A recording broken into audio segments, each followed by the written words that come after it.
Now, this illustration deals with lighting outlets in dwelling units. Now, we previously reviewed our 210.52 in Chapter 10, and we saw how the receptacle outlets had to be located. Now, this illustration shows that we need a light underfloor space, crawl space, and they have to be GFCI protected now.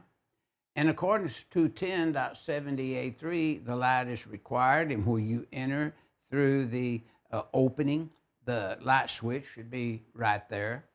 Notice that we would have a lighting outlet in the basement. It should be of the switching type. And usually what the electrician will do, the stairwell leading down into the basement, they'll have a three-way. Switch it on, enter down, and they could turn it off if they wanted to. But notice they could do that if they wanted to, or they could just have the lighting switch over the stairwell and then have a lighting outlet down in the basement itself. Then the garage needs a lighting outlet, wall switched. A detached garage only needs the lighting outlet if you run power out there to it in accordance with 210.70A2, item 2, when you begin to read that.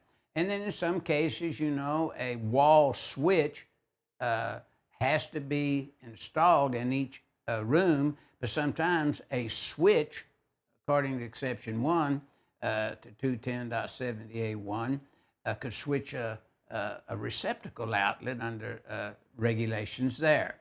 And the outlet control by a wall switch is usually right at the door where you enter in, and not behind the door, but you know, so that when you open the door, the switch would be the left if the door opens to the right. And notice that's in accordance with 210.70, A as an apple, to item number 1. And then we need a lighting outlet in the attic. If you had storage equipment up there, you have some rules. And if you had a scuttle hole, a pull-down ladder, we know that 334.20, if you were wiring with Romex, would refer you over to 320.23 in both sections if you use a non-metallic sheet cable, I believe it would be 334.23A. And but that'd be a scuttle hole, see?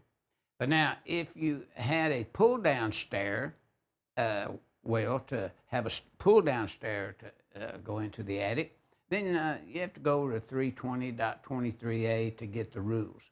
So this illustration, 11-5 figure, and the illustration illustrates where lighting outlets are required in a dwelling unit. Now notice one thing, the stairwell.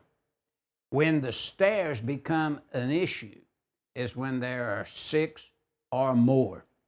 In other words, you're going to go up those steps and there are 6 or more, then lighting should be provided there so someone wouldn't fall. And some electricians will put one there. They don't care if it's just 2 steps. But this is a choice, not a code requirement.